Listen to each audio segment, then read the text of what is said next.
I say we need technology, we need training, we need diet, we need all the weapons we can have, with reasonable trade-offs, of course, at the cheapest possible price, to give every human being a chance to be beautiful. Not to society, not for other people, not for your grandma. Oh, for yourself. For yourself, only for yourself. But it turns out that when people just want to look a certain way for themselves, there are human universals most people strive for, just because most of our beauty sense is genetic. Could be considered off limits.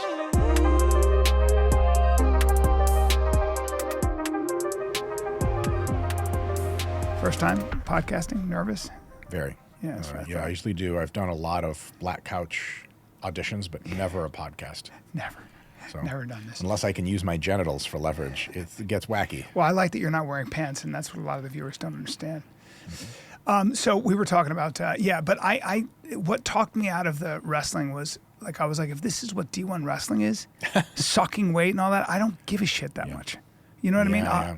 It's You can always choose not to get down in weight and just be like a practice guy. Yeah. You know, you get to say you're a D1 wrestler. Girls might like that. No, Maybe. Nope, that's Don't even gone. know if they Just did. kidding. Yeah, you made the right choice. Yeah.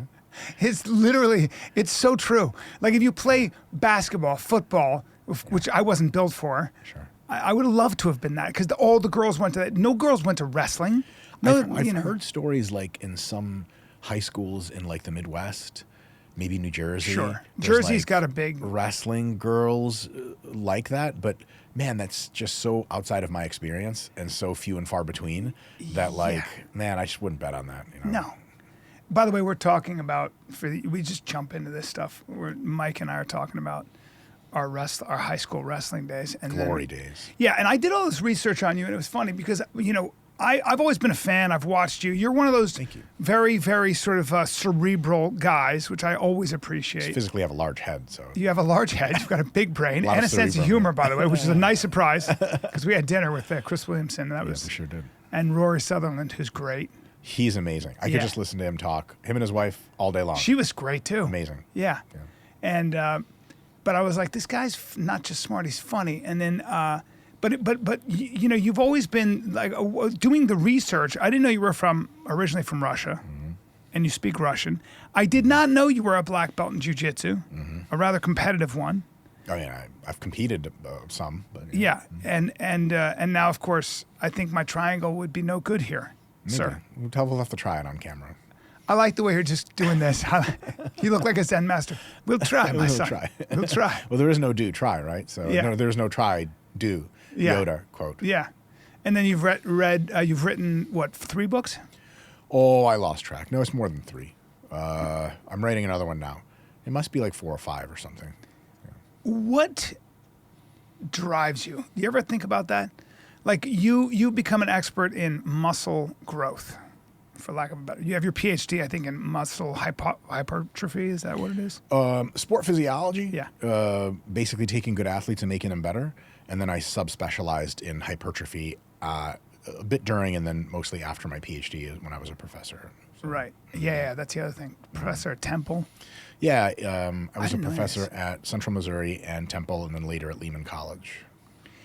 And essentially working with high-level athletes, making them stronger. Yeah, stronger, Yeah. more powerful, that converts into faster sprints, higher jumps, Yeah. and an ability to put it on your opponent better.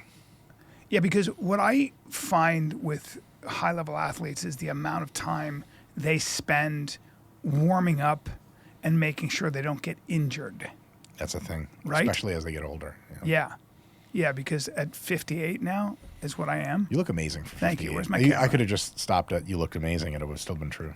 I would like to end the podcast now with that. Just go at 58 and you say you look amazing, and that's the end of the podcast. Why don't you just cut that into 60 minutes of repeating that?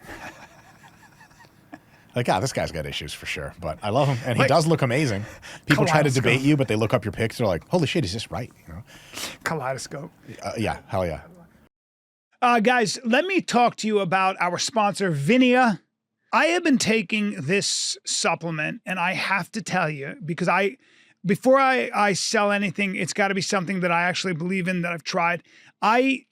Anytime I hear supplement, I'm like, all right, hold on. What's it about? I had a conversation with the CEO I took a look at the actual lab where they make this. Vinia is basically red grapes and red grape powder, for lack of a better thing. And it's also resveratrol, and it's resveratrol piscid, which is, I guess they manipulate I'm getting technical here, but I'm going to tell you why. They manipulate the molecules so that you have better absorption. So resveratrol, go and research it. It's got a lot of promising health benefits, according to a lot of clinical trials. Take a look at what it does. But overall, I've been taking Vinia because, at the end of the day, a lot of the reason you may not have energy, a lot of the reasons you may crash at 3 p.m. is poor blood flow. As you get older, your blood vessels, I guess for whatever reason, the endothelial health of your blood vessels, you got 60,000 miles of blood vessels through your body, and your blood vessels stop working as well. It's why your feet, you don't have as much blood flow to your legs. You see a lot of men, you'll see their shins, they lose the hair in their shins. It's bad blood flow. Blood flow is a real thing. And Vinia boosts, it's got a polyphenol in it, the red grapes, the way they do this process with red grapes, and you take a pill. The polyphenol in that particular supplement boosts nitric oxide, which promotes blood flow, which I guess dilates the blood vessels, boosts it by up to 70% according to clinical trials. That's pretty amazing. So again, I was like, let me see what happens. Let me take this stuff. Well, all I'm going to say is this. I don't miss a day. I take it every day. And to the point where I felt such a difference that I actually, on WhatsApp, I actually hit up the CEO. And I was like, is it supposed to do this, this, and this? Because I want to be careful about what I say, because what it does, I want to see what you guys think. But he goes, yeah, those are some of the typical things that happen. And I went, well, count me in. Because if I can feel an actual difference, if I can feel a difference, then I'm in. So I can't recommend Vinia enough, but give it a shot. Try it yourself. Go to vinia.com/Callen. And I'm going to tell you what they're offering here because it's pretty cool. I got to read it from my phone. They're offering a 90-day risk-free trial. And that's the cool thing. They said to me, they go, try it for 90 days. Try it for 90 days before you start talking about it. And I was like, okay, I've tried it for 30 days and I'm talking about it because I can feel the difference. I'm just saying, but try it. They want you to do 30-day risk-free. If you don't feel the difference in physical energy and mental sharpness, they'll refund every penny and even cover the return postage. So it's Vinia, vinia.com/Callen, and you will get, here's the best news here. Go to vinia.com/Callen. They got a special buy 2, get 1 month free offer. Now for about $1 a day, you can experience Vinia's proven results, plus get 10% off any Vinia purchase when you click the link in the description. They've got tea and they've got coffee as well, which I also have. Frankly, I just take the pill because I don't know. I like the idea of, taking a pill. It's kind of cool and it's really easy. But they got great tea and they got great coffee. So give that a shot. I can't recommend it highly enough. And let's get back to the podcast, shall we? And learn more about longevity. Speaking of which. Well, wait. Well, I can't wait to get in because you're at the cutting edge. I saw you talk about these new peptides where I can grow muscle, where I can, for the first time in my life, be muscular. And you're very muscular. You know what I'm saying? Almost too muscular. You haven't seen me with my shirt off, bro. Why not?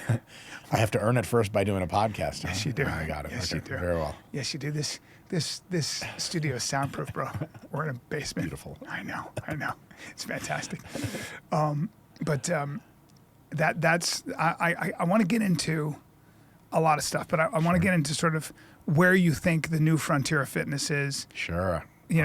All these new peptides coming out. Growing hair, growing muscle, minimal side effects. I want to get into this shit, right? But I want to start with, I'm always fascinated with a guy like yourself who's really made a science of physiology, maximizing and optimizing your body, right? Is there a philosophy that you apply? Is there a philosophy that you sort of like are able, did you ever kind of like, was there a turning point? I'm always curious when you go, this is how to live your life, and I'm going to apply that to X. What is it about muscle growth? What is it about, this field that drives you? What's the end game here? So there's many ways to answer this. I'll give you one answer, which I think is more and more the answer I like the best.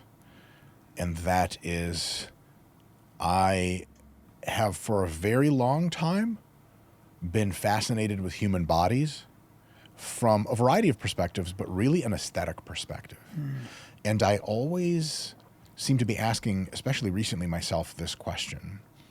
If they had a button they could press that could turn their bodies into their ideal bodies, for how much money would they want to press that button? Permanent transformation for forever. And there are many other ways of asking that question.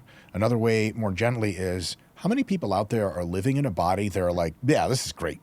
And someone's like, look, carte blanche, change anything you want. No weird devil agreements, like just straight up, like we have crazy AI-powered biotech. It's 2038.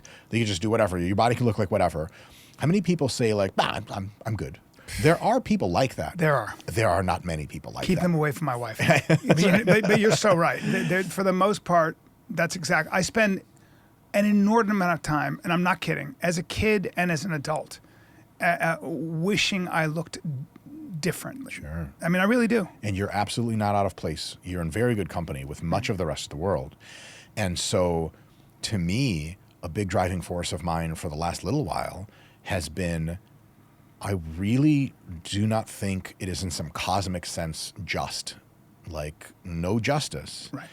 In people walking around, waking up, eating meals, people walking around, going on dates, having dinner, waking up and looking in the mirror in the morning, in bodies they do not love, for sure, in most cases, like in many cases, and in too many cases, just downright hate.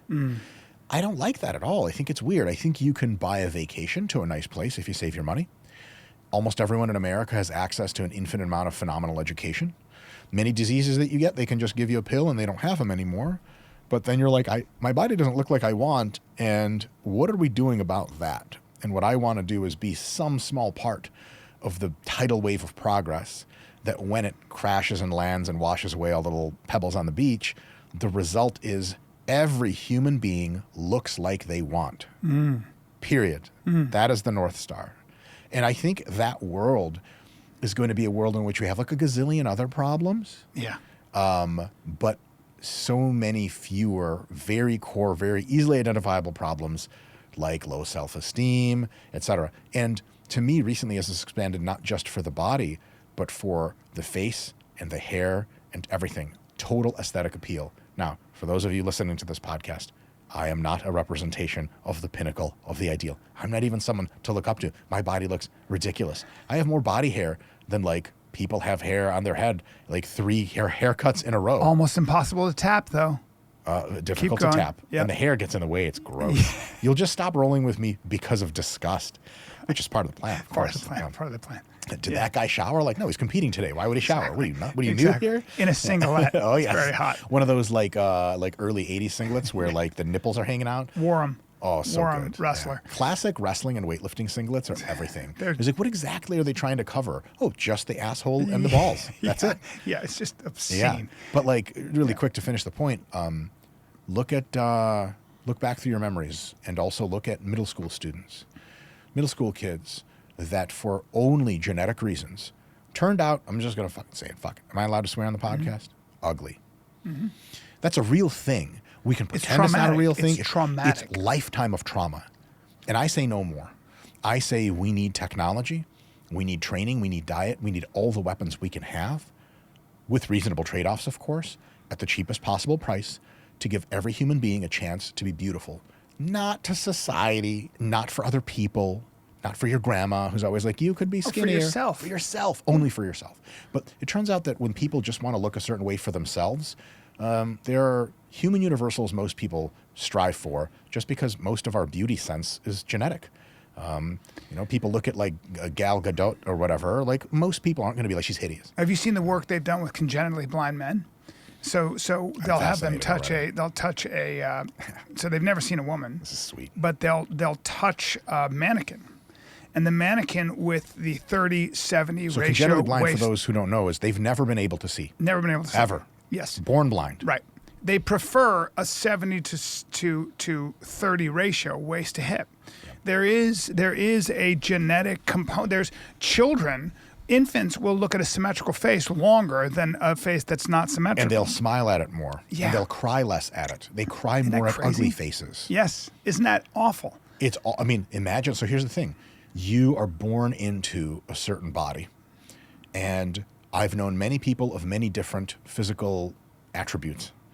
I've known many absolutely gorgeous people inside bodies that most people would be like, ugh. Right. And faces, people are like, ugh. Yeah. It is just unfortunate. And I've known many cocksuckers that were inside gorgeous bodies and faces. Half of Hollywood. Cocksuckers. In the bad way. I know, but that's such a funny way to say Yes. it. Like, Bad I've known a lot of shitheads, but you had to go with cocksuckers. This is such a great word. Yes. Or two words. Yes. Which is Yeah, I mean, I great liken it to, when you lost your teeth or you had a cleft palate or you just had bad teeth, before we had dental technology, you lived with that, There were so many things like that, scoliosis, a hunched back, whatever it might be. And we push ourselves beyond our biology, and technology seems to be moving in that direction. Yes.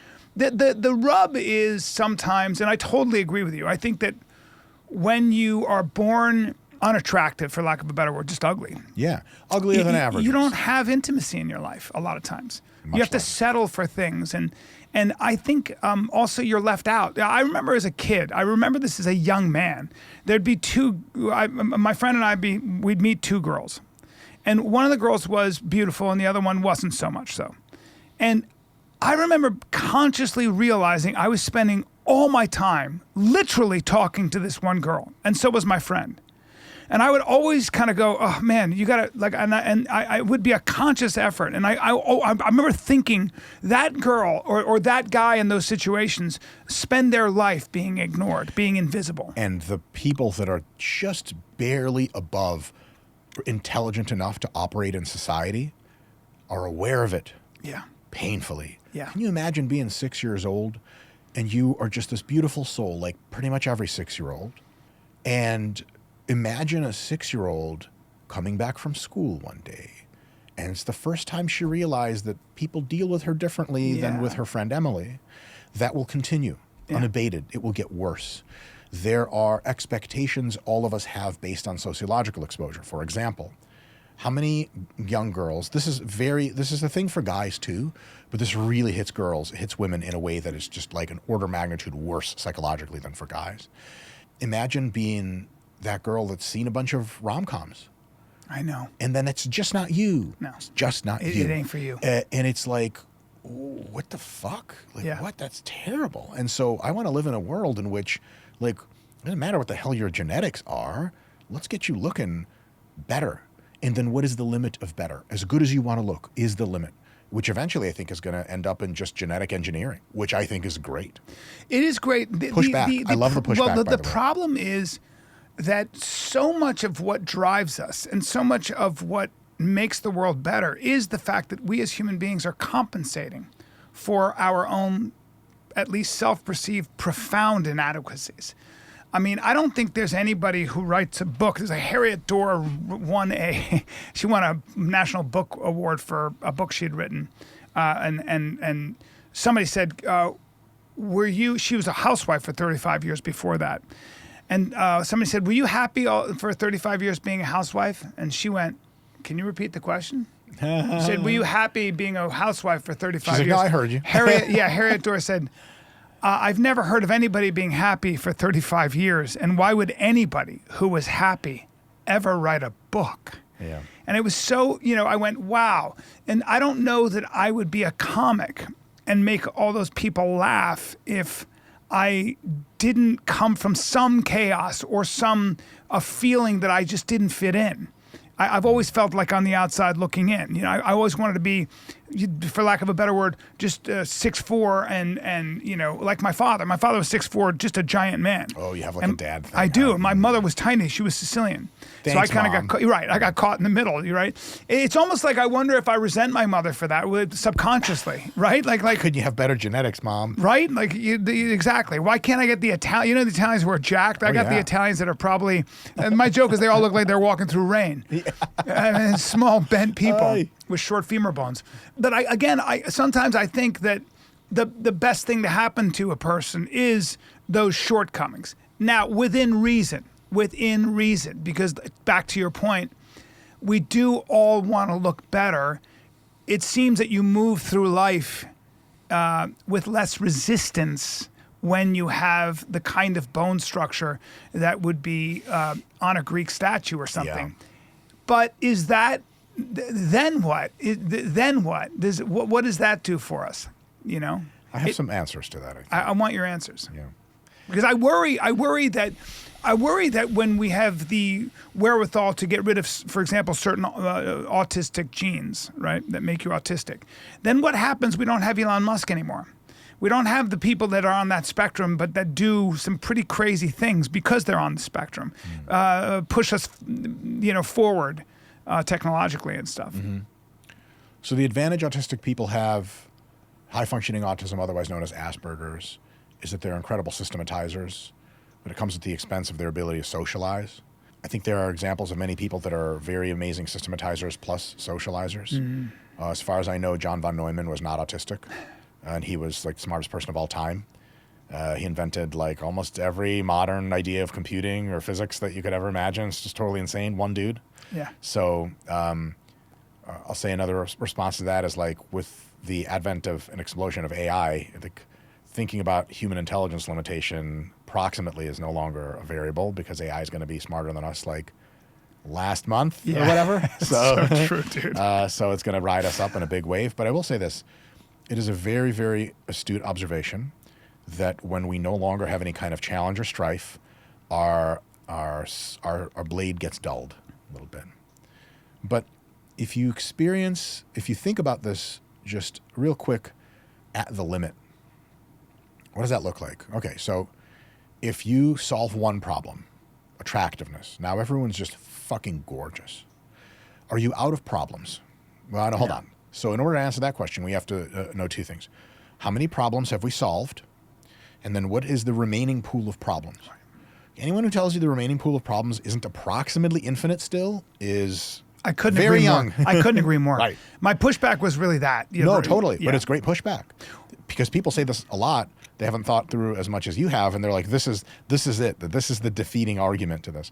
So, okay, so fine. So we have more problems. I see. Now let's say AI comes through like it should. Biotech, robotics, universal basic prosperity, gene not editing, income. Gene editing would just turn into magical fairies and elves. Fusion, machine brain, cloud interface, all that stuff. And just problems are just getting green checked like crazy. People start worrying about that. They go, what if we don't have any problems? And there's a two-part answer to that. It's really clever. You ready? One part is, what the fuck did you just say? You're worried about not having problems? Are you out of your fucking mind? Right. Tell your Holocaust surviving grandparents that shit's what you're struggling with. Right. Shut your fucking mouth. Right. Be perfect. Shut up. Yeah. Funny, sarcastic. True. There's a real answer to that, though. If you think there is some kind of problem with not having problems, guess we just identified a problem. That's right. Now you have a problem to solve. Happy yet? And you can fixate all of your insane infinite wisdom and good looks and age reversal immortality on solving the problem of no longer having problems, which is a problem, but can be solved in a bunch of different ways I could just offhand tell you right now. The easiest one is you re-architect the psychology of the human brain with gene editing, and then you just don't feel like having no problems is a problem, and you're just happy all the fucking time. Yeah, that's right. Easy answer. Better Prozac. 100%. Well, but I mean, you're right. So I always say, look, you can fight for variety, physical variety. God bless, of course, and That's we'll have not going that. away. And we'll have that. People's ideas of what is beautiful are very different. Exactly. My thing is this. Would the world be better without people who suffer from muscular dystrophy, from a hunchback, from dwarfism, from terrible deformities? We want to live in a world where we want diversity. We'll always have diversity. We'll always have problems. But I think if you could wave a wand when you see somebody in a wheelchair and they don't have control of their body, you would do it. You would do and it. we will do it. And I think that we are going to get to a point in our lifetime probably when we'll be curing a lot of those diseases. We won't see those diseases, certainly Yes. not in children, right? Yes. That's a good thing. I mean, it's a great thing. I would also have to ask the person who had a problem with waving the wand at all problems. I'd really like to dig down and ask what's up with that? You know, like imagine aliens come down, they pick just Jim Bob off the street. And like, here's a button. You press the button, all of the problems of humanity go away. He's like, I know this bullshit. Like, you're going to kill us all. And then they're going like, no bullshit. None of that stuff. Just literally just paradise. If he doesn't press the button, I'm not going to say anything mean to him, but if I see him at the airport, I'm going to walk by him and stare at him like this. You motherfucker. Yeah. Under my breath. Although I have... hell is wrong with you? Yeah. Although in my I'm about to release my special, and I call it False Gods. And I will say that if you lived in the Garden of Eden, the question becomes, like, Eve bit that apple, right? I'm sure she looked good doing it, too. She looked good doing it, but I think she did it because we call it a sin. I think she'd call it an escape. I don't know if you want to live in a garden where nothing can hurt you, nothing can kill you, because the problem there is that there's no adventure. If you don't have the possibility that something can go wrong, the whole point of climbing a tree is you might fall out. That's the excitement. Is it? I think so. I think you have to have a time limit and at least the possibility you could die. What about the possibility of failure and embarrassment rather than death or dismemberment? That one's still scary, but not as harmful. Interesting Like, question. instead of falling off the tree, you like one of your pant legs gets caught, you flip over and your dick just hangs out as the girls all laugh at you. Like, I'll take that over like breaking my leg open. Yes, but I think you need the possibility of catastrophe. I think For what exactly? well, because otherwise it would be nothing. Your dick's showing, you fell down, you made silly. It's like ha ha ha. But Yeah. stakes need to be high. If stakes aren't high, if stakes aren't really high, we wouldn't admire Delta Force warriors or people that put it all on the line and then make $1 billion. There is something about wagering it all that human beings tend to live for. There's something about that game. Think about our mythology. Think about our movies. The people we admire, our heroes, do what? They well, in fact, not only do they wager their own lives, sometimes they lose their lives and become a martyr. Does Superman do that? Superman's functionally immortal. He is, except for when he's around kryptonite, Yeah. and he still loves Lois. Yeah, but he always comes back. Wait, hold on. Loving Lois. This is why Superman's never been my favorite. He's never been my favorite See, now you're superhero. cherry picking heroes. I am. He's the world's favorite. I've always Goku, maybe. liked Batman because he's had Batman's the man. he's the man. Yeah. Because he's just had to deal with the loss of his Batman parents. doesn't like living in his own head. That's like a direct Batman quote, by the way. So listen, I hear you on the struggle stuff. I hear you on the struggle and meaning stuff. I will say, as far as we can understand it currently, with our very limited understanding, because we're not that smart, we're just primates. Yeah. The universe is a very not so pro-life place. Wandering black holes, comets, etc. We have enough to worry about existentially. If you really think about it, I do not recommend you do this at home. If you really think about how precariously all of humanity and all of Earth hangs in the balance of entropy in the universe, you could very reasonably be freaking out 100% of the fucking time. Yeah. And so, how about this? We make paradise on Earth, superabundance, cure all disease. Everyone's wealthy, everyone's peaceful. We're building and just crazy stuff going on, and just having sex with all the beautiful people all the damn time. And then, like, at least we check that one off the box, Yeah. so that we can like look out to space and be like, how many black holes are out there we don't know about coming this way? I think like I think you're right, Mike. I mean, You know? I agree with you. Yeah. I think ultimately we're gonna do that. We are Yeah. headed that We should be direction. doing that, but we're not yet because we're like brokering international peace deals between psychopathic dictators. Like, let's fix that. Let's fix as much as we can. Listen, here's another great thing. If we somehow get to a place where we have bereft ourselves from so many problems that we lose meaning, again, back to what I said earlier. That's a problem. That's a problem, and we can spend all time focusing on it because now we don't have to worry about hunger, disease, people being too ugly, intergalactic war. We solved all those problems. What a great time.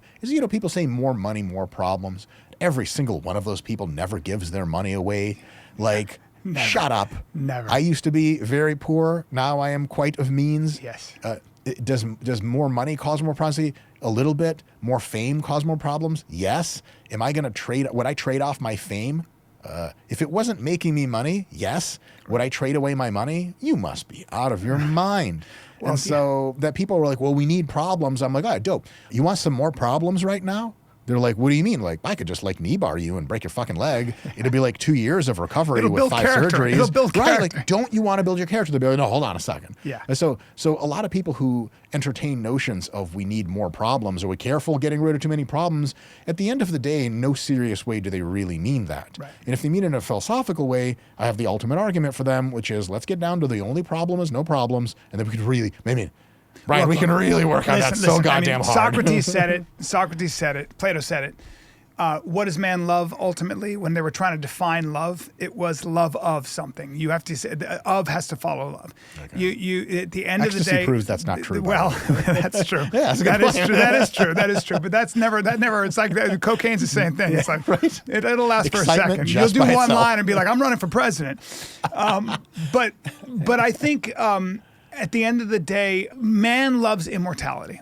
There's no human being that doesn't want to live forever. Sure. It's why we try to make a mark with our work, our legacy. It's why we love our children, because they push our genetic code forward. Sure. And you can get biological, you can get spiritual with it. I like Sure. both. Sure. But I do think that I don't think we have. The real question really is this. Have we actually evolved? Let's take who we were 3,500 years ago. I don't know about going back 10,000, but we could. We can go back actually 20,000 years. Have we actually evolved at our core? In other words, who am I when I don't have enough resources? Who am I when my kids don't have enough water to drink? I may be a nice guy and I'm certainly polite and I love that everyone, everywhere, all the best. But if my kids are thirsty and you got the water over there, I don't know if my caveman doesn't come out right quick. And I don't know if I'm any different than my ancestors 20,000 years ago. We're more sophisticated about getting what we want. But to your point, are you really that compassionate? Are you really your philosophy about not wanting much money or money doesn't buy you happiness? Right. Oh, geez. Then sell your possessions and give the money to the poor. That's what Christ said to that guy, and he was like, and the guy walked away with his head hung Money up. doesn't buy happiness is typically something that underachieving, entitled, trust fund leftists say when they've run aground on partying at age 27. Correct. No one who makes their own money says shit like that. I'm Poor done with St. people Bart's. sure I'm done with shit. St. Bart's. Dude, It's overrated. I think after St. Bart's, what is there? What more is there? You go to Epstein's Island. It's all right for a few minutes, and you're like, or a few days. Either or way. a few weeks. Yeah, it's just a massage. Yeah, that's what I said. You're an expert at muscle growth. I feel like you're going to look back on your efforts and think to yourself, God, how primitive. Now that we've got gene I already editing, know that. right? Yeah, I don't have to look back. I can do that right now. Yeah, so Brutally primitive. My trainer was this strong man from the 70s, and Lou Parada, amazing guy. And I was going to do that movie Due Date. And Todd Phillips, the director, said, I need you to put on muscle because I want you to play. Danny McBride got the part better than me. But you don't have to say that. Fuck Danny McBride. I know, right? I know who that love is. him. But basically he said, I want you to put, so I go to my trainer and I go, I got to put on like 15 pounds of muscle. And In he how goes, long? Trainer. So right there, he Trainer looks at me, he here. goes like this. He goes, you do, huh? I go, yeah. He goes, how long? And I go, like 2.5 months. And he goes like this. He goes, huh? And how do you want to do that? I go, I don't know. I'll just lift and eat a lot. And he goes, we lift now. I go, I know, but shouldn't we go heavier or something? He goes, We have been. yeah, he goes, and so you want to put on 20 pounds, 50? I go, yeah, I got to just so I get bigger. And he goes, Brian, you're a coat hanger. I would have to change your endocrine system, and I need a year and a half, and then we'd have to really work hard. And I was like, what the? It was the first time it was seriously the first time where I had somebody who was an expert say to me, that's not for you. Yeah. You can't put on 20 pounds of I Yeah. can put you on Tren and 1,000 other things. You look a little more red and. Yeah. They're like, read the script. You're like, oh, hey, Chelsea, how are you? They're like, not what my we head want. looks like a summer squash. Yes. Wait a minute. That's what my head looks like. No, you look good. You Stop. Look good. Yeah, man. It's muscle building is tough. It's for people who have really good genetics and who are younger, for whom it comes easy. They'll say shit that's sometimes true, but also sounds really dumb. Like, just fucking work, man. You just got to eat and lift. Like, no, Push-ups. you just have to eat and lift. Yeah. My 57-year-old Indian mother-in-law can't just eat and lift. Yes. She's dying of too little muscle. Yes. We need help. And also, meatheads. Why is that though? Why am I so if you looked at my bone structure and then you looked at Aaron Donald's in the NFL, Okay. what is the difference between our bone structure? Is it bone structure or is it myostatin? So it's all of the above. It's about 50 things, but mostly it's about what is when you train with weights, how do your muscle cells respond? That's probably the biggest difference. Really? And so if you have the identical bones, like I have a smaller bone structure than you. I wrestled 103 in high school in my freshman year. Okay. Yeah. And so bone structure is a thing, but there are people, like if you met multi-time Mr. Olympia Sean Clarita, he won the 212 Mr. Olympia. He won it when he was weighing like 175 pounds. He's like 5'3", 5'2". And you would see him and you'd be like, that's a cartoon character, that's not a real person. Like just muscle every conceivable place you could put muscle on a human being. Teeny tiny bones, jacked out of his mind. Yeah. And you have NFL guys with humongous bones and they weigh 280.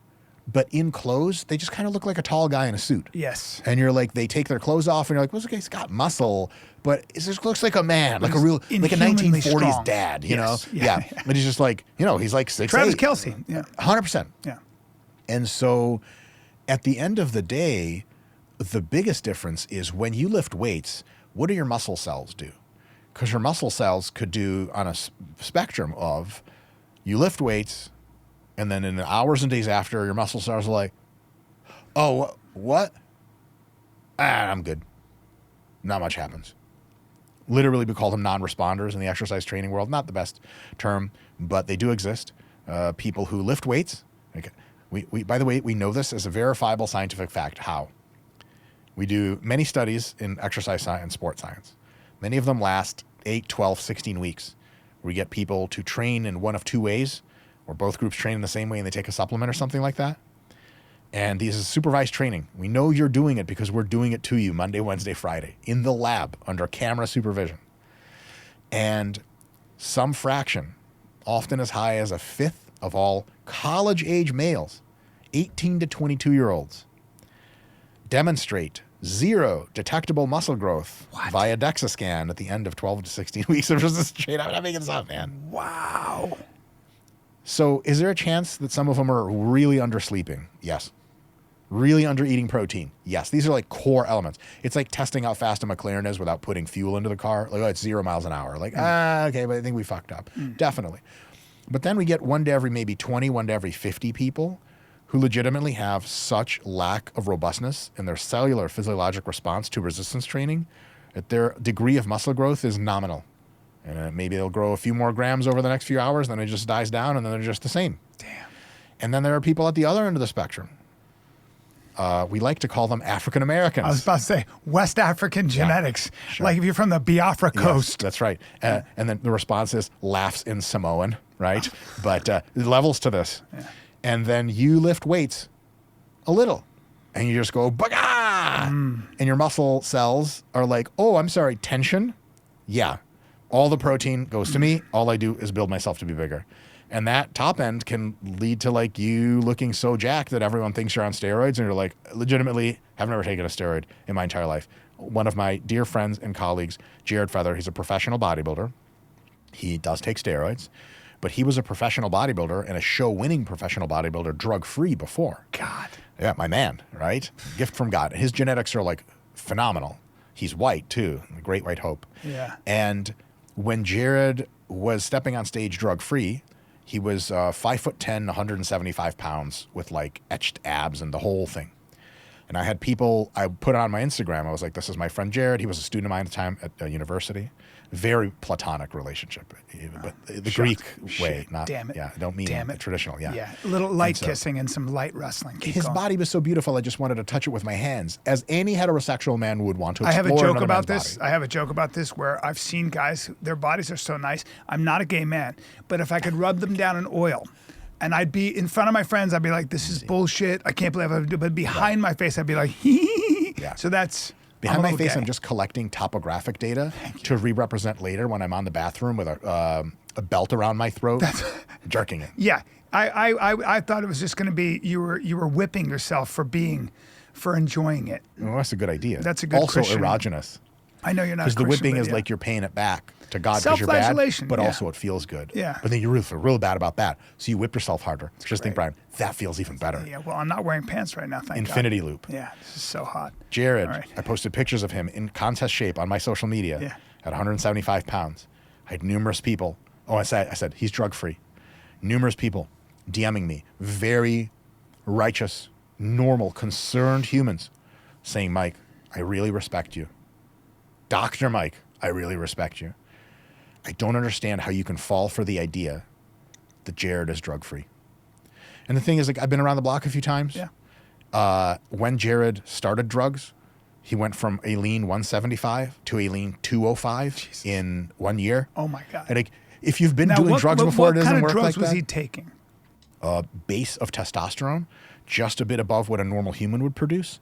And then the rest would be a drug called primobolan, which in the 1960s and 70s was engineered to have similar muscle growth effects to testosterone, but less side effects, fewer side effects. And it does work.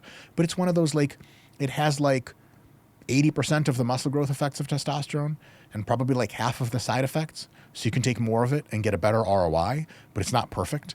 And it fucks you up in a bunch of different ways that testosterone does, just less. It's like someone's like, do you want Mike Tyson to punch you in the face? Or like Jake Gyllenhaal to punch you in the face? But like, Jake's a strong guy. He can punch you in the face really hard. Sure. He's not going to kill you like Tyson will, but he's going to leave a mark. So now we get to this place where we have drugs coming out and already in human trials that have like a 98-2 ratio of positive effects to side effects, Wow. which is a totally different world. But to finish my earlier point, Jared is a real person, and Jared lifted weights and just responded. Truth be told, it sounds insanely egotistical and cocky, and that's what I'm known for. So on brand. I'm also an excellent responder to hypertrophy. I started lifting weights, and I wasn't never big. And then I started lifting, and my body was like, yeah, hell yeah. And just pounds and pounds and pounds of muscle.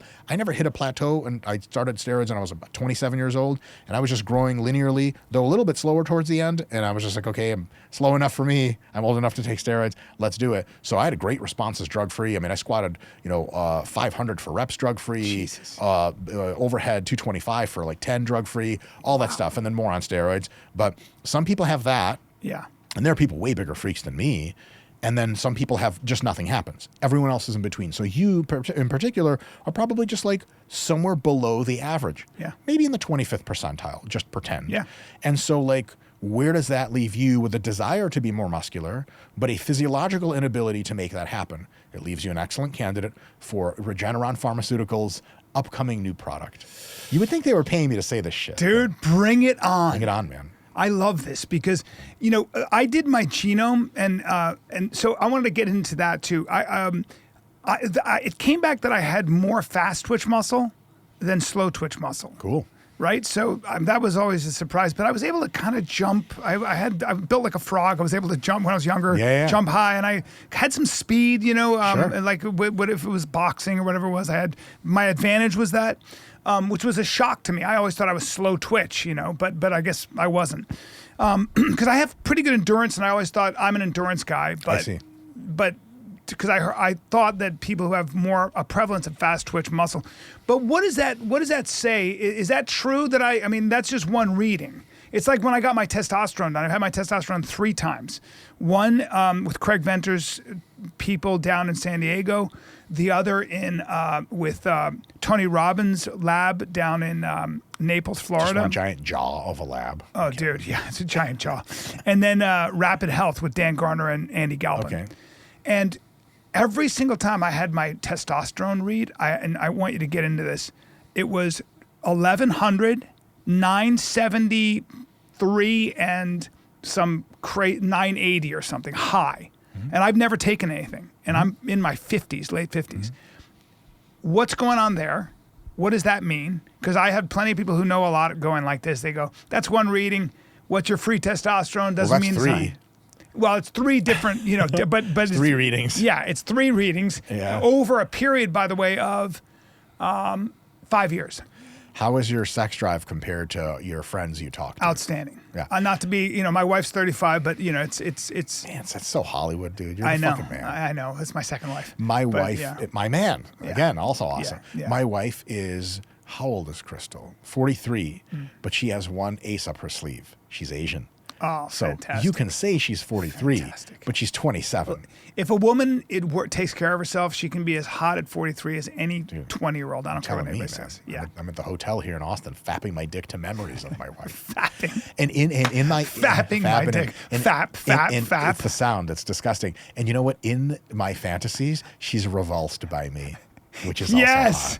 It's the best. Isn't it the best? She's like, ugh. Yeah. My fantasy But she is, puts up with you. yeah, my fantasy is very straightforward. I'm actually sitting in the hotel bathroom jacking off, which is really happening. And my fantasy is she's just standing right in front of me like, ugh. And I'm like, oh, fuck yeah, she hates me. Instant. But I'm paying the bills. She's draining me of all my money. It's fantastic. Actually, real talk. So, not to get into this too much, but my pornography habits include a bit of S&M, mostly for the outfits. Sure. Only for the outfits, mostly for the outfits. And I got into some accidental, like, oh, that girl's got a cute outfit on, I'll jack off to this. And I always do it with no volume on, but the title is like financial domination. And I got, what the fuck is that? So I like undid the mute, and she's talking about she's going to spend all your money. Dude, my Judaism done left my fucking body. I was like, I tried to reach through the laptop screen, choke that bitch to death. Bitch, are you fucking kidding me? You have no idea how fast I'll come You for know you. how hard I work. You do not joke about shit like that. That's your Must be kink. crazy. That's your kink. Opposite of kink is the dick curling moment. Oh, it brought you Hell right back no. in. Hell no, Brian. You my must be money, crazy. spending my money, I was like this. being reckless, not paying for value. My dick withdrew into my body, Just like a turtle. to do one thing: to check the finances. It was like, oh, we need to make sure everything's here. I just did one of these with my hands. It just did. And you know what I like about this, Mike, is I was looking forward to learning about science, and And none of that got I'm done. getting your personal kinks, Yeah, and I'm I really sorry. appreciate. No, it's bringing us closer. Radical honesty. It's bringing us closer. The porn doesn't do it for me, and nobody believes me. my man. I just don't That's watch it. That's such an alpha male flex. You're like, I don't It's need just porn. that I'm it- like a famous Hollywood guy who just gets it everywhere. Yes, well, Look at me. I'm very Look attractive. Look at my head. Yeah, I look, need porn. Look at my door brown eyes. I'm 5'1", Yeah, well, yeah. How tall are you? 5'6". Yeah, you're good. I like to poison the internet's idea of how tall I am Yeah. with progressively lower numbers. I it's love the it. best. I'm like, I'm 4'10". You don't give any of them a chance. You're the best way I'll with beat the you to it. I've been saying this forever.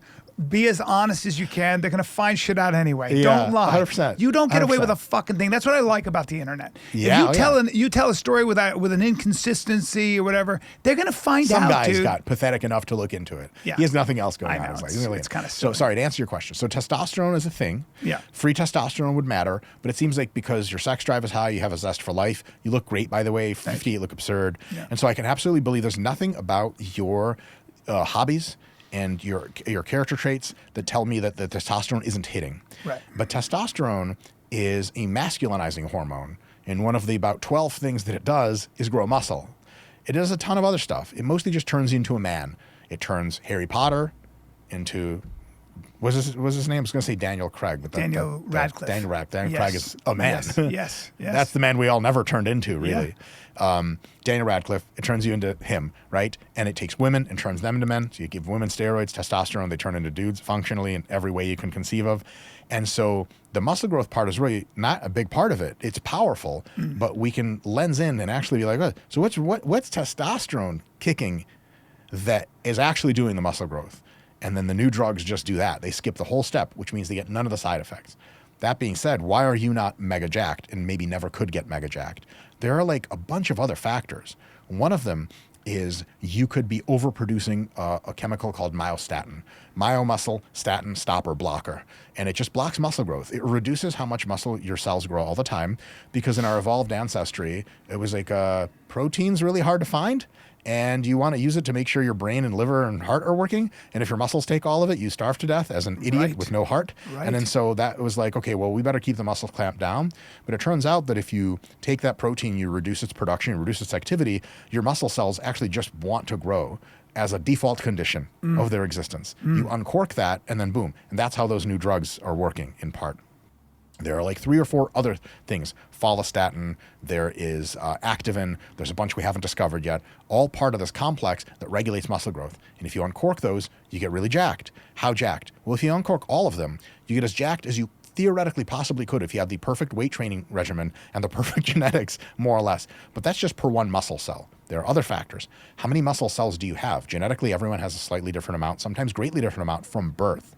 And then if you have a crap load of muscle cells, but they're all pretty small, you start training them, they all grow to their biggest size, and now you're fucking jacked. If you start out with not so many cells, but they're all already pretty big, you grow and they're like, we're kind of done. And then you just don't grow much bigger. Another one is satellite cells. So there's a bunch of cells around your muscle cells that are technically muscle cells, but they're in their kind of embryonic stage. So you just kind of sit there. It's like a cell nucleus without all the crazy muscle architecture around it, which is mostly nucleus and a little bit of plasma membrane. It just kind of sits there and just doesn't do a whole lot. It's just like nervously smoking cigarettes, basically. And then when you lift weights, your muscle cells start growing.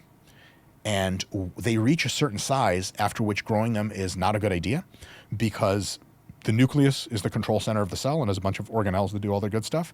If your muscle part, the contractile part, the actin and myosin, the part of your muscle that actually does the pulling, those proteins, you get too many of those, it's like maintaining a structure that your nucleus can't do by itself. It's like if you took Austin and you installed 0 new fire departments, police departments, or hospitals, and you let all the Californians come in like they did in the last 10 years. You would just have like rampant crime, shit on fire, and the hospitals would be like zombie apocalypse, like lying out the door of dead people. Yeah. So at some point, your muscle cells can only get so big until they're like, I'm done growing. I need like more nuclei. I need more hospital, police, city centers to come in and help. Your satellite cells go, sweet. They split. They donate one part of their nucleus into a muscle cell they're adjacent to, and that muscle cell is now 2 nuclei instead of 1, and then 3, and then 4, and then so on. How many satellite cells you have, how rapidly they divide, how easily they divide based on how much training you're doing is all genetically determined to a huge extent. So you could be pretty not jacked, but you have a ton of muscle fibers that are really small. Potential. You grow like crazy from those. You have a fuckload of satellite cells that are really sensitive. They infiltrate and you go like crazy, which is why like Sean Clarita, who's a multi-time Mr. Olympia, he started his bodybuilding career, he was like 110 pounds. And then now that he's in his prime, he's like 190. He's like, where the fuck? He's double his muscle. And if people say it's steroids and growth hormone, yeah, sure. But like you try steroids and growth hormone, you're going to get 15 or 20 pounds and then your blood pressure is going to go through the roof and your body's like, I'm done. Yeah. Not everyone gets 100 pounds out of the shit. So genetics for how much muscle you can grow, steroids or not, is a huge factor. And we can attend to some of that, at least some of that, with these new drugs. Big parts of it that's going to make a huge advantage. Eventually, hopefully, we'll be able to attend to all of it so that anyone So these new can be drugs, as jacked what as are we possible. talking about? So are we talking about, if I come to you and I say, Mike, I want to put on, you can't get too crazy, right? You can't be a myostatin fucking cow, but you Wait, can. why not? What I do you know, mean I know, don't you're want saying to or that. Well, you can't? want to be fluid and physically. Well, you do. Okay, fuck that. I want to be enormous. Yeah, you just want to be huge. But for me, it's like I don't want to feed. Your cardio goes out the window, all Sure. that stuff. Oh, So yeah, sure. there's got to be a sort of a. But to put on 10 pounds of muscle would be great. Yeah. 15? That's exactly what these drugs are going to do with the normal prescribed doses is going to Wow. be like, 5 to 15 pounds of muscle over the course of 6 months to a year. And as you get older, that's great. Oh, yeah, sure. Huge lifesaver. Now, people like myself and most bodybuilders absolutely are going to take these drugs and go, what if I did multiply by 2 or 3? Of course you are. And then you'll get, 1.5 or 2 times more growth out of that. And there's going to be next generation versions of these, different pathways. And so God, are these peptides? they're not peptides. They're not They're peptides. biologics. And They're that means biologics. they're going to cost a lot of money at first, and they need intravenous infusion and all this other shit. But the way technology and biotech works, without AI is that it gets better all the time. Yeah. Now that we have AI, I mean, in 2030, we'll probably have like, take this pill and be as jacked as you want. Is that true? Is going to be very likely realistic. You think in 5 years? Yeah, oh yeah. So the wacky things happen when you apply exponential curves to traditional human thinking, which is two things, linear and pessimistic. So people think progress works like this, like it barely goes up, and it also goes down a lot. And then now we're in the age of AI, it still goes up and down, but the up and down is on an exponential. It looks like that. And so it's like this. And so, I mean, it's actually quite, I'll give you a really good reason to be optimistic about 2030. Right now, machines are plus or minus because they have some qualities they kind of suck at related to humans, and many qualities in which they're like 1,000 times better. So you talk to ChatGPT, you talk to the O3 model, it can simultaneously consider 10,000 hypotheses at the same time to see which one's the best, and then counter arguments to them, and then counter arguments to those. Yeah. And it does that in about a second, and then it gives you the answer you want.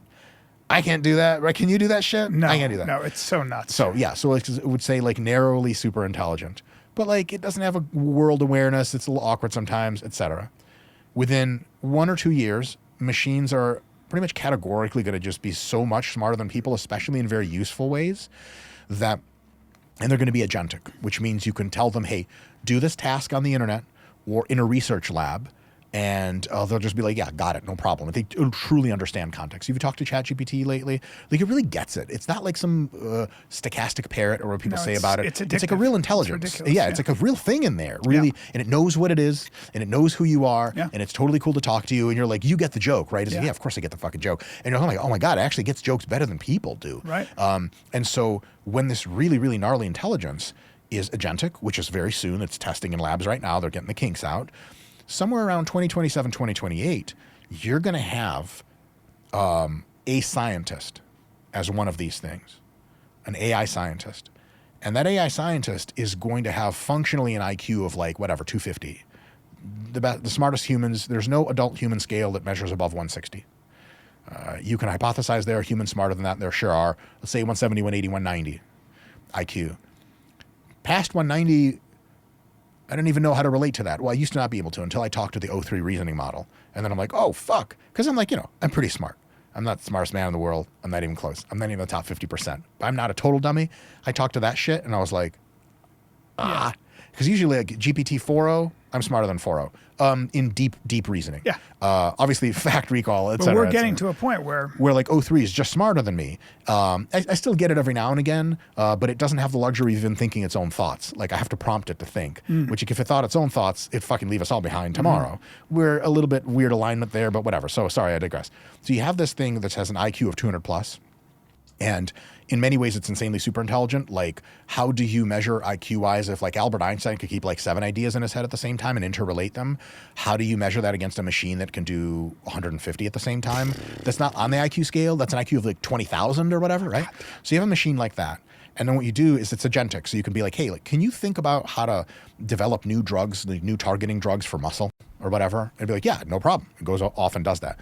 But because it's on a computer, you take that AI scientist and you clone 10 million of them.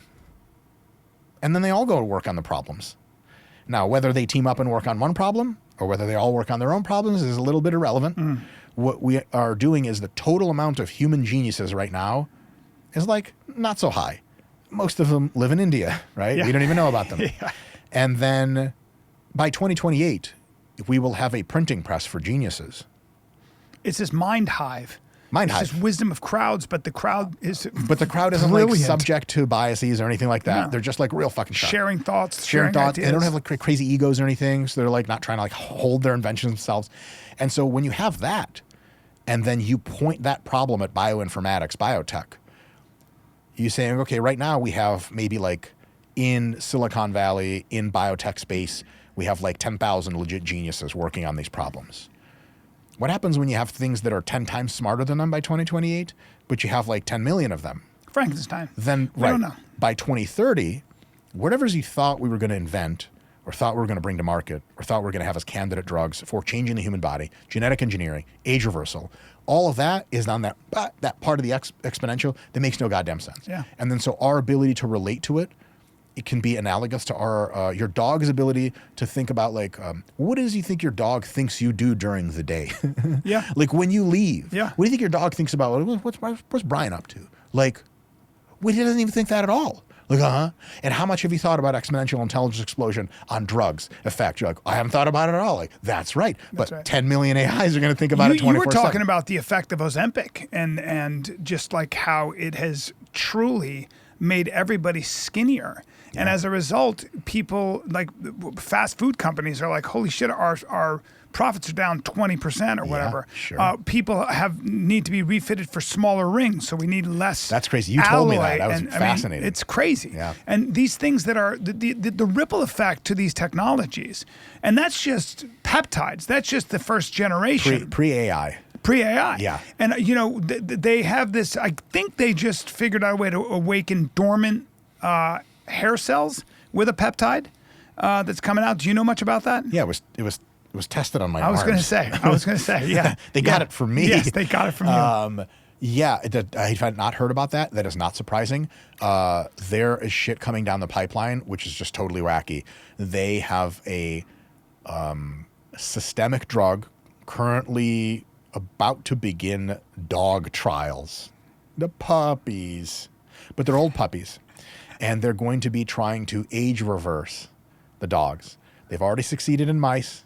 Lengthening their telomeres or something like that. Some shit like that. Yeah. Basically decluttering their bodies of like gunk.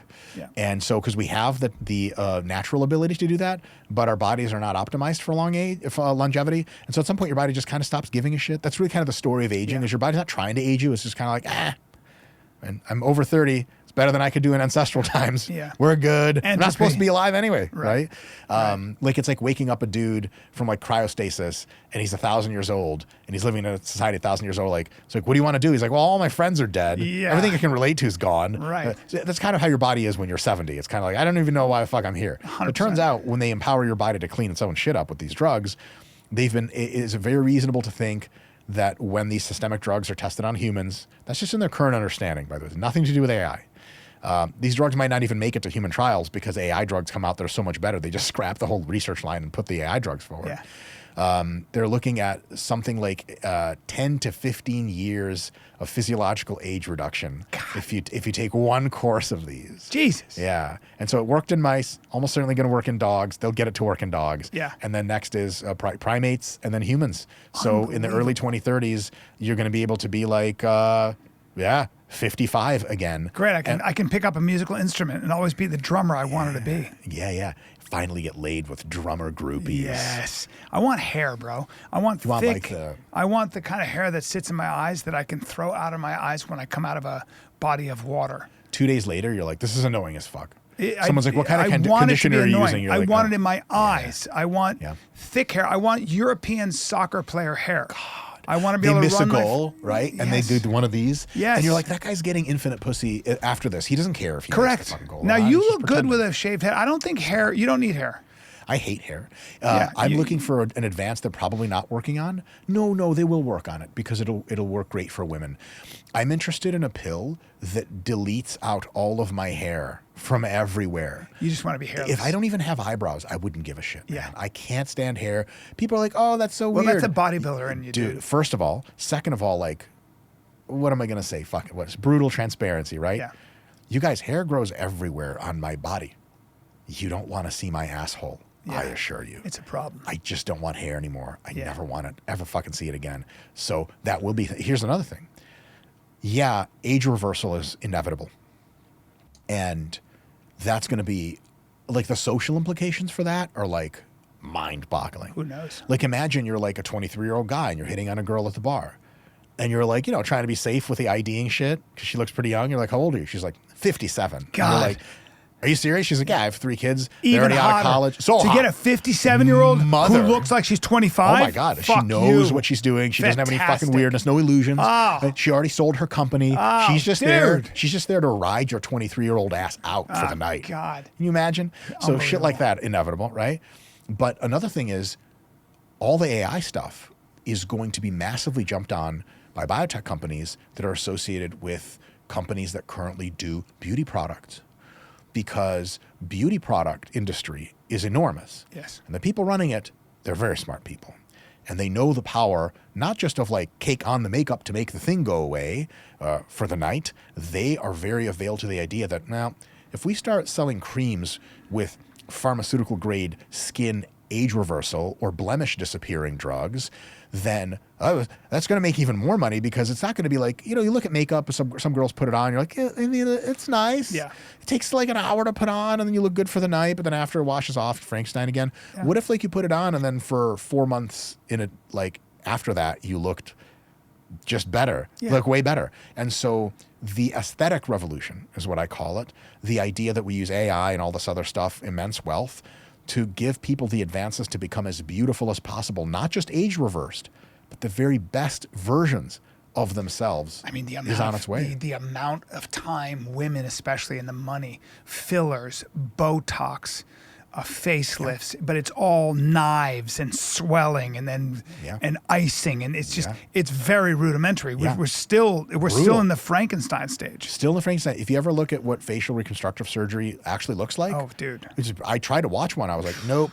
The guy like just took a chisel to a cheekbone, and he was like with a hammer. I'm like, what's the hammer for? Yeah.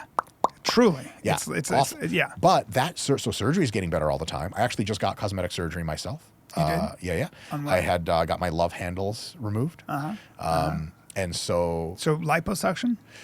Skin removal, lipo combo. What is it that can you talk about what you take and how do you minimize the side effects? Yeah. So I used to take way more steroids. Now I'm on TRT, and I occasionally bump up the TRT or add in a few extra special spicy compounds. And by that, I mean primobolan. So you like primobolan better than Anavar, Wenstrol? So Anavar is oral. Yeah. And it's fast acting, and I get really not so nice moods from fast acting drugs. So if I'm on Anavar, for the first half of the day, I'm like, and then I'm like, but I don't like that. Also, it is oral, so you have to take a pill all the time, and you have to, it's like liver effects and all this other stuff. And so it also causes heartburn as a side effect. Primobolan doesn't do any of that. None of that. Anavar's great, but primobolan is the safest steroid, or probably. Really? Yeah, probably. Huh. But also, like a lot of people, it pretty much just only kind of grows muscle and doesn't give you a ton of other side effects that are visible. And Broderick Chavez, one of my major kind of influences in the space, when he was coaching me on what to do with this, he was like, now, you're going to take primobolan, you're not going to like blow up all of a sudden. And I was like, yeah, I know, muscle takes a long time to grow. He's like, oh, thank God. I was like, why? He's like, because most guys I consult, like if they don't feel the side effects, they're like, this is not working. Oh, so, interesting. Yeah, it takes months to build muscle. And so primo, you never really feel primo. And then like 6 months later, you're like, oh, holy shit, like I look great. Yeah. So test primo, I do take growth hormone. Do you worry about growth hormone? Well, I'm Jewish. I just worry all the time by default. Well, yes, you naturally worry all the time, but growth hormone helps with the division of cells. Yes. If you've got some, something in there, Well, Jews never get cancer. they never get cancer. LOL. Because they're the chosen Ugh, ones. I am Yeah, cancer. especially the Ashkenazis. Your cancer died because it got your Judaism and just gave up. Yes, the carcinogenic effect of both androgenic anabolic steroids and growth hormone and eating a high-calorie diet and continuing to weigh 230 pounds like I do is a real serious thing. It is. Absolutely. And you don't give a fuck. I give a fuck. It's a known trade-off. It's a known trade-off. Yeah. And you're I'm- just going to roll the dice. Roll the dice. We all roll the dice every time we get into a vehicle. We roll the dice by walking out into the sun and getting blasted with the radiation. Yeah. I'm rolling the dice. I roll the dice in the other direction in many ways. I eat very healthy. I stay lean almost all the time. I'm very physically active. And I do have, this will be like, when I announce that I have cancer in a year, this will be a funny clip to play. Yeah. But I'm from a line of hobbit people. Like my parents are teeny tiny people. And they live forever. They just live a long time. Yeah. And so I'm banking I can probably keep going on about 10 years. Yeah. In 10 years, I'll be 51. And you'll have... And in 10 years, I think, unless we have World War III or the robots kill us all, I think we have the end of most disease. And then in 15, the end of all disease. That's wild. Yeah. You're an optimist. I am too. I just think that there's an inexorable rise in technology and an exponential rise in technology. Yeah, well, so technologists don't really debate that. It's just Yeah. something we debate outside of the technology futurism realm. Yeah. Like Ray Kurzweil, do you know who that Yeah. is? Read his book. Yeah, my man. He's had a few books. Yeah. And Very, very, very smart guy. I mean, that's an understatement. Yeah, he's an interesting character study because his father died, and the trauma of his father dying early Yeah. sent him on a quest to say, I don't accept death. Yeah, I think it was one of those beautiful things I've ever seen, ever read about. He's been asked, people think they're clever, ask Ray Kurzweil clever questions. They don't realize he's like an order of magnitude smarter than you. You just better just kneel. Just kneel. I think he's the Thomas Edison of our time. I think 100%. Wall Street Journal called him Oh, that. yeah, 100%. Like, whatever. He invented the flatbed scanner and the musical synthesizer just as a hobby or Kurzweil, whatever. Yeah. Oh, yeah. Fucking Yeah. unbelievable. Yeah. So, but he, someone was like, isn't death kind of like a natural part of life? And isn't it in a certain way beautiful because it allows us to really value the short time that we have? And he was like, so I hear what you're saying. Yeah, I don't really think that. And, when my father died, it was very traumatic. Every death I've been involved in, I really didn't like. And I think most people just don't want to die, and death is really bad. And I think it's okay to say that. And I think we should try not to die, And I was like, so why Jewish does it of take him. fucking, right? Why does it take a man with an IQ of like a trillion to tell us something so goddamn obvious? Yeah. That's one of my things. Like, I have two sides. One is a cynical, asshole, sarcastic side. The other is a very secular, humanist, very compassionate side. So on the cynical, sarcastic side, I often like to be like, how many of you motherfuckers with your bullshit, clever nonsense about like, well, don't we need problems and death? Does it take for you to just shut the fuck up, sit down, and work on actual solutions? Shut your fucking mouth. You're not funny. You're not clever. You're not that smart. You're not the first person to say like, well, don't we like need suffering? Shut up. You want suffering? Well, no, I don't. Oh, cool. Weird. It doesn't work for you. On the humanist side, it's weird to say shit like no one's going to die after 2038 unless they get hit by a bus. It is a very different world. It's very in many ways, it's a radically atheist thing to say in a weird way. And I think that's the pushback. People kind of go, wait a minute. Is that it? We've been given this code and God is here. And I think there's a lot of that. But part of what I think is interesting is and I always think to myself, how much do I really know? And how often do I ask those hard questions? So let's just take fitness. I've always been physically active and, I'll box or do jujitsu or I'll go lift weights. And in my mind, I'm a little bit of an expert, which is adorable that I say that because I'm the farthest thing from because I'll say, I don't really know how to eat. I don't really know how to lift. I've worked with people. I know how to stay injury free and I'll lift weights and then I'll go eat a steak and I'll eat some potatoes and maybe have my greens. Yeah. And I stay pretty simple about it. But when I really put myself to the test, why do I believe what I believe? I've gathered little bits of information and sort of put it together in a busy day. But so have all of us. Yeah, but you've done a deep dive and you've built some real acumen and looked at real data and looked at sort of the metadata as well, Sure. right? And that's the difference, and you need to know the difference. I think because Some people don't know the difference. no, because they're spinning their wheels. Yeah. They'll do the same thing.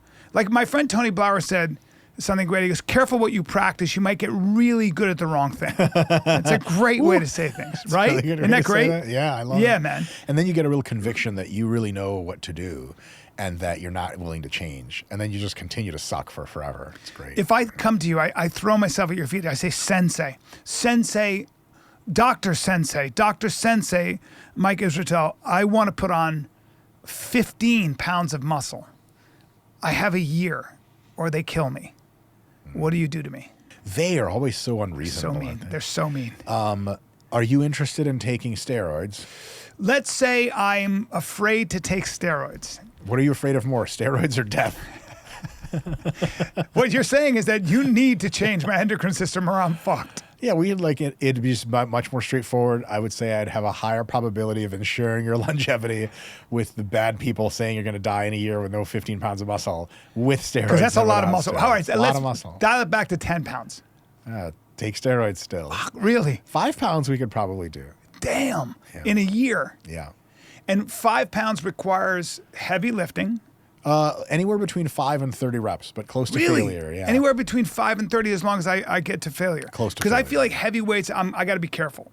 Yeah, so you can do sets of 15, Yes. 15 to 20, Oh, and wow. grow tons of muscle. Really? Yeah, tons. Yeah. No shit. As much as sets of 5 to 10, you bet. As long as I push. Yeah, like at the end of each set, the bar is really slowing down and it feels really heavy, and you're like, oh, I only have like a few left. As long as you get there, and you do enough sets to Not where to you're failure, really but challenging to 70, to failure is 80%. fine, but close. Yeah, 2 or 3 reps away from failure. How You many need to know. sets? I think according to you, 4, right? Well, so it depends on how often you train, but I would say anywhere between 2 and 10 sets per session. Anywhere between 2 and 10 sets. 2 and 10 sets per muscle per session. Yep. So you could train your chest. You could do 2 sets for your chest. You could do up to 10 sets for your chest. And then you would train your chest anywhere between like 2 and 4 times a week. 2 and 4 times a week. Correct. Okay. So if you train your chest 4 times a week, 3-4 sets per session is going to get you great growth. If you train it twice a week, more like 7, 8, 9 sets per session will get you really good growth. There's also a thing where if you're training your whole body, that's the answer, because whole body fatigue is a thing. If you're just training a few muscle groups really hard and the rest are back burner on maintenance, you can even dial that up to, 10 sets 4 times a week if you can recover. And then your muscles grow really fast. It's not sustainable, but for a few months, it'll work really well. Wow. So, Okay. But otherwise, you're putting me on what? 15 pounds in a year. What do I got to take? Testosterone? We got to up my test because I got high test. But whatever we give you steroid-wise is going to shut down your balls, so we have to make sure that your balls still work with HCG and a few other drugs, or we give you a base of testosterone, so a little bit of test, like TRT amount. This is also primitive, dude. So primitive. Very We're primitive. still in the dark ages. Still in dark ages, yeah. And I think I heard you saying that steroids haven't made any progress because we demonized them for so long. Hugely. And it's so Yeah. stupid. Joe Biden, by the way, should take a huge blame for that because he was demagoguing about how baseball got fucked up in the late 80s. Well, so was George Bush. I remember it was like, we got to tackle like baseball. Yeah, What? in their offense, fuck them. In their defense, they're just repeating the political base of very frightened conservative Karens Who just didn't think know. steroids are coming for the children. Yeah. Bryan Callen, my favorite economist, describes normatively, based on statistical data, the average American is a moderate national socialist in their political inclinations.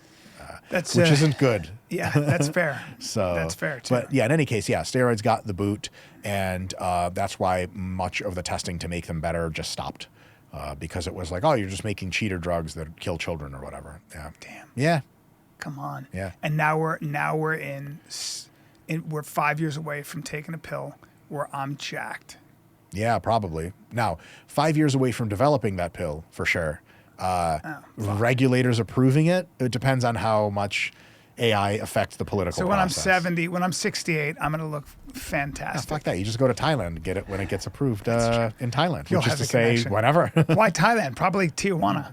Oh, very well. You know what I mean? Risk tolerance. I love it. Yeah, well, that's you worry about You get whether the or pill not out it's- of like a donkey's ass at one Not of the a good donkey idea. shows or whatever. Yeah. Which is nice. I need real. People are always asking with the donkey shows, how does the woman feel being objectified? But what about the donkey? People are always asking. I don't know what kind of people, but I hear you and I appreciate you thinking about the donkey and bringing it back to He's bestiality. probably having a good time, to be honest. Yeah, I agree. I think we covered a lot of ground here today. Maybe. You know Or what I maybe mean? like regressed. Like people are probably dumber for having listened to us talk. Well, I remember we'd known each other for literally 20 minutes, and Chris Williamson was like, "You guys, like, a we were room." we were flirting across the table, and we were jumping from subject to subject." And I thought, we have to podcast because this is the kind of conversation I like to Yes. have. Because the problem is, I don't, with you, I would imagine a lot of times it's homework. People just want to, they want to get to the science and stuff. But Yeah. I kind of noticed that I was like, this dude is a silly goose, and we've got to tap into that. My the amount of effort I have to put into maintaining seriousness in formal conversations is massive. Oh. I just want to cut right to the bullshit. I know. But I thank know. God we did. Life is too short to get too serious. Yeah, that's what I say. Yeah. I'm looking forward to when those drugs come out. I know I've got a connection. I'm going to call you. Jesus. Yeah. A telephone call. Yeah, and I'm going to say. Can you send me a telegraph message? Yes, I will tell. I will send you smoke signals. In fact, I'm going to do something really cool. I'm going to have a biplane drive by your place with a banner that says, Yes. "Mike, I have a question. Bryan Callen." And I'm like, yes. The biplane Yeah. flies away. A few months later, it comes back. A few months later. So here's the question. I wait, and you're on pins and needles. Is the plane up? Damn it! Honey, let me know when you hear Now, plane and then I'll have it sounds. written in smoke. Actually, where we live in Michigan, there's a small municipal airport close by in which rich people take their small Cessnas Yeah. out for a spin, like around our neighborhood seemingly. And I can't tell if it's like, oh, isn't that lovely? Or like, shut the fuck up, Yeah. you rich assholes. Yeah. Go fly your revamped British World War II bomber, which is one of the aircraft that flies around, by the way, course. somewhere When the you're fuck very else. wealthy, the biggest flex is having a British bomber. Right? You know? Yes, it survived the Battle of Britain. See? Yeah, yeah, and the bar from Star Wars in your house, like, it's that kind of And stuff. I think you want when people come over and because you're rich, they listen to your bullshit stories and pretend to like them. Yeah. You're really trying to get a reaction out of them that is like appreciative of how awesome you are. That's the goal, right? To where you give them a tour and you're like, believe it or not, this was actually the leash they used in the movie Lassie for the second Lassie dog. Did you know there were 2 Lassie dogs they filmed with? Daniel and you're like, Tosh. oh, what, how fascinating. And that your reaction is like at night when they're falling asleep with their mistress, they're like, I did it. I did it. I did it. The leash from Lassie. It's Yes, so true. gets him every time. Well, Patrick David, who I love, my buddy, who's Is a he bodybuilder. Jewish? No, he's Assyrian and Armenian. Oh, my so he's man. Christian. But I love that dude, and he brought Joe Rogan. Lenny Bruce is mic. He got the mic from his daughter. That's and exactly what I'm talking That's about. a badass flex. So man. when Joe tours around, he's like, hey, did you know whose mic that is? Yes. No. You're like, it's Lenny Bruce. Like, who's that? He's like, oh, God damn it, it's all lost on you. It's lost. Anyway, here's my World War I The biplane. great Daniel Tosh said, well, you know you have a lot of money when you can just release doves whenever you want. Yes. So Is when your where do you jets come- acquire doves? Is he there like just- a service you call? Did he just release doves? My favorite thing about the releasing doves thing is when like one of them just flops out dead, slightly ominous, but hilarious. Saw it. I was in Japan, on the mainland in Japan, and they were doing these insane. Nobody believes me, but I was I was 14 in mainland Obvious lie China, incoming. dude, and I saw a guy do a handstand on one finger. I think Nobody you're going to believes say me. on a dove. He didn't, but they had these doves. They were doing these things, and they pulled a dove out, and it was dead. And the guy just kept on going, and that's when I learned that the show must go on. Brutal. Yeah, dude. The dove dies. Put that aside. We'll eat that later because it's called squab. Yeah, it's and good. and the show keeps going. Yeah. Do you think the dove, obviously also in show business, Yeah. like before he croaked, like years before, Yeah. he's done tons of these dove performances. Yes. He's like, hey, Frankie. And the other dove's like, hey, what do you want? He's like, hey, if I ever croak, just keep going. He's like, I would never have it any other way. Beautiful. And so when he died, he was like, oh no, he's dead. But his friends were like, That's exactly what happened. This is his funeral. Too. Except for they were Chinese. Here's what I want to do. I have a with Chinese Twitter. impression that's not going to fly on this. I know channel. that, but that was a good guy. He's got that kind of voice from New York. Yeah, He yeah. was good. And in New York and Hollywood, you've just been in the industry for so long. Yeah, You've a seen long time. too much. Too much. I'll tell you, kid, you're going to go a long way in this racket. You're lucky it's not 1930s Hollywood. Here's The what things we did. Here's what I want to do. I want to have doves. I want to release a dove, and I want everybody to go, and they think of peace, and they think of Jesus, whatever they think of. Yeah. And then I then pull out a peregrine falcon, or just a red-tailed hawk, and I go, and I release that, and it plucks the duck. Right I out mean of the fucking the dove sky. out of the sky. Yeah. And I go, hey guys, that's real life, That's real life. motherfuckers. That's a fucking lesson. Free lesson. Yep. And I get on my horse and I ride away. And it's the screeching of the Yes. dove Yes. in death Yes. that really drives the point home. Tune that in. Yeah. That's the mood music to my life, fuckers. 100%. And they may have forgotten who you were, why you were naked on a totally white horse, where you were going when you Naked. rode off. I love that you right? put me. I Of course. love that With you've long got hair, my, by the way. My taint pressed against the beast's backbone. It's tough to tell where your mane ends and the horse's mane begins. Come on, peptides. Yeah, right. And then, but people are like, yeah, that part was kind of weird. I don't really remember it so clearly.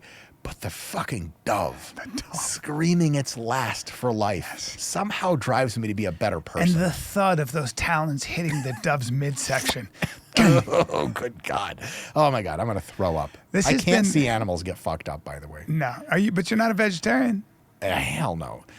What about meat? Yeah. Last question. Meat. Good for you? Are you Meats- one of those guys who says sometimes you should? This carnivore shit doesn't really seem to make sense. So, like, there are ways to make the carnivore shit work. Usually it's like, also make sure to eat some fruits and I was going to veggies. say, yeah. Yeah, The way to it's make not carnivore ideal. is to get some Don't fruits do and it. vegetables yeah, in there. Yeah. You can have a very high meat diet that's really low on everything else as long as you get enough veggies and fiber. You're going to be pretty healthy. Yeah. And I think that meat can be totally healthy. vegetarianism and veganism can also be totally healthy. It really comes down to food quality. Like you're eating a bunch of junk food, or you're eating minimally processed, really good food. There's a bunch of different ways to do that. I would say I'm a giant hypocrite when it comes to veganism. I think that I have very politically incorrect views on this. I think that there is such a thing as ethical factory farming, where you ensure that on objective measures, the animals both live longer and healthier and safer and more pleasurable lives than they would in the wild. I think people misunderstand, like, animal life in the wild is constant war forever. Brutal. Yes, war They're of everything always against looking around. everything Watch else. a deer 100%. drink. Go to Africa, watch a gazelle in Africa, like a crocodile here, lions everywhere. Yeah, they're not just curious. Couple steps. Right. Yeah. So cows out in the pasture, who the ranchers rendered all of their predators like inert. Yeah, like that's dope. I think it's ethical to eat cows like that. Is it when they have a bad time and they sit in one fucking stall for 5 years? I think that's terrible. Yeah. Hopefully that's getting phased out. Yeah. I really look forward to lab-grown meat. When that comes out and is readily available, I will 100% stop eating animals and never look back. Though I think, like, if you hunt animals and shit like that, there's like a kind of a parody there that makes sense. You know, Joe Rogan's on fucking killing caribou and shit. I think that's fucking dope. I mean, you're killing the caribou really on its own fucking terms, you know. That's usually what it does. There's not an exploitation there. No. You are slightly in a helicopter with a fucking crop, whatever, you know. Hey, like, we invented this shit, right? Fuck you. That's the vegetarian vegan thing. They're really, when people say carnivore versus vegan, I think they're looking for one of these to be the answer to their health. But the reality is mostly healthy foods, lean proteins, whether they vegan or carnivore, veggies, fruits, whole grains, and healthy fats like olive oil, canola oil, nuts, nut butters, things like that. That's what healthy food looks like. If you're eating Cheetos, doesn't that not fucking much matter if they were made with like one kind of fat versus another kind of fat? Motherfucker, you eating Cheetos. Your calories are like this. Your body fat's getting on your body. That's what's bad. Like the whole RFK, Make America Healthy Again thing. He's talking about like food additives. Like RFK, fast food is the food additive, my friend. That you can make fast food 1% healthier. It'll make no fucking dent on anything. So I think a lot of people get caught up in the big picture, where the reality is like focus on eating mostly healthy foods, and you can do it vegan, vegetarian, pescatarian, whatever white women do, shit like that. You know, some white women shit. White women diet. Dr. Mike Israetel, thank you. Huge pleasure. What a great time. Thank you so much. I hope this isn't the last time. At least we get to hang. I would love to do this again. Yeah, and you're here how much longer? Austin. Don't worry about how much longer I'm here. It's fucking weird to ask me that. I'm a grown man. I just want to play catch. As soon as I walk out the door, I'm gone from your life. I just want to have a game of catch and maybe do some... Are you my father? You know what I mean? Am I? So I'm 41 and you're 58? 58, yeah. You're definitely old enough to have that kind of silver daddy energy. Yes, yeah. Let's keep this conversation going. I got a lot of silver daddy I kind of like penciled you off, but now you're back in. Silver daddy energy, bro. I would prefer that you still have like black in your beard. Yeah. I'm not a fan of that. I want it to be completely silver and white. But I can't, I'm not going to, I just want to go, it's rather patchy gray, isn't it? Have you seen this body? Yeah, I have. Do you want to hit it? I do. Do you not want to? Do you want to hit it so little that you won't even go to Walgreens to get the fucking silver dye? I apologize for this. We covered so much ground, and now this whole conversation has all been really about sex. At the end of the day, it's all sexual selection. That's it. Darwin was right. Freud was right, and everyone was right. Go out there and get yourself some sex. Thank you. You're a good man. Challenge your ideas and could be considered